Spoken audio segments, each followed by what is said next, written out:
আসো, আমার ছেলের নাম আরিয়া।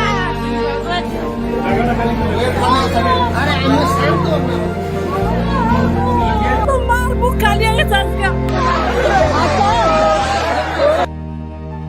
21 জুলাই সোমবার দুপুর ঢাকার আকাশে তখন নিদারুণ বিষণ্ণতা। উত্তরার মাইলস্টোন স্কুল প্রাঙ্গণে শিশুদের কলকাকলিতে মুখরিত। ভবিষ্যতের স্বপ্নগুলো যেন ছোট ছোট পায়ে ছুটোছুটি করছে। বাবা মায়েরা অধীর আগ্রহে অপেক্ষা করছেন তাদের বুকের ধনদের ঘরে ফেরানোর জন্য। কিন্তু কে জানতো এই সাধারণ দুপুরে এমনই এক মহাপ্রলয় অপেক্ষা করছে? কে জানতো আকাশে উড়তে থাকা একটি প্রশিক্ষণ বিমান শুধু লোহার দণ্ড নয়, তাতে লুকিয়ে আছে এক অটুট প্রতিজ্ঞা, এক অবিশ্বাস্য আত্মত্যাগ। বেলা 1:06 বাংলাদেশ বিমান বাহিনীর F-7 বিজেআই প্রশিক্ষণ যুদ্ধ বিমানটি যখন উড্ডয়ন করলো, তখন হয়তো পাইলট ফ্লাইট লেফটেন্যান্ট তৌকির ইসলাম সাগর স্বপ্নেও ভাবেননি এটাই তার জীবনের শেষ উড্ডয়ন। বাংলাদেশ বিমান বাহিনীর ৭৬তম ব্যাচের এই তরুণ পাইলটের এটি ছিল প্রথম একক মিশন। নিজের যোগ্যতা প্রমাণের আকাশ ছোঁয়ার এক পরম আকাঙ্ক্ষার প্রতিফলন। মাত্র ১৩ মিনিটের মাথায় বিমানটি নিয়ন্ত্রণ হারাতে শুরু করলো। তাকে কন্ট্রোল রুম থেকে বারবার ইজেক্ট করার পরামর্শ দেওয়া হলো।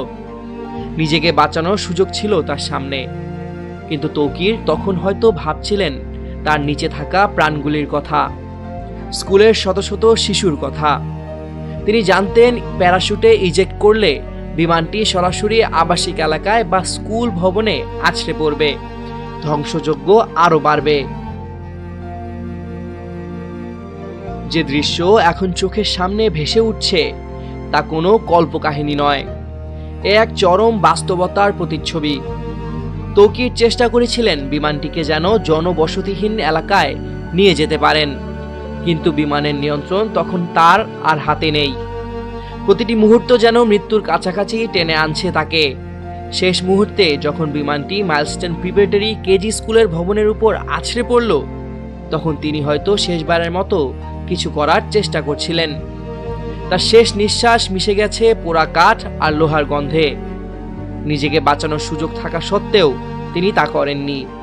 তার বুকের গভীরে ছিল একটি প্রার্থনা, যেন আর কোনো শিশুর জীবন না যায়। বিমান বিধ্বস্ত হওয়ার সাথে সাথে যেন পুরো উত্তরা জুড়ে নেমে এলো এক ভয়াবহ নীরবতা। এরপরই শুরু হলো আহাজারি আর আর্তনাদ। এক নিমিষে স্কুলের ভবনটি পরিণত হলো ধ্বংসস্তূপে, চারদিকে আগুনের লেলিহান শিখা। যে প্লে গ্রুপের শিশুদের কলকাকুলিতে ভবনটি মুখরিত হতো, সেখানে এখন শুধুই চাপা কান্না আর বিভীষিকাময় আতঙ্ক। মিস, আমার বাচ্চা কই? মোবাইল ফোনে চিৎকার করে কাঁদতে থাকা এক মায়ের আকুতি যেন হৃদয় বিদীর্ণ করে দেয়। শত শত বাবা মা তাদের সন্তানদের খোঁজে দিক বিদিক ছুটে বেড়াচ্ছেন। তাদের চোখের জল যেন যমুনার মতোই বয়ে চলেছে।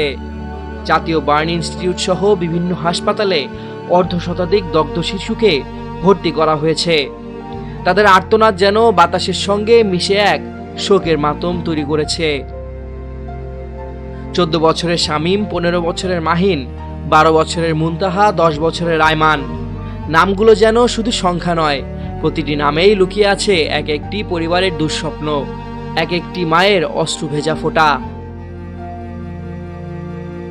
ফ্লাইট লেফটেন্যান্ট তৌকির ইসলাম সাগর, যিনি নিজের প্রথম একক মিশনেই আত্ম উৎসর্গ করলেন, তিনি হয়তো শুধু একজন পাইলট ছিলেন না, ছিলেন এক নীরব প্রহরী।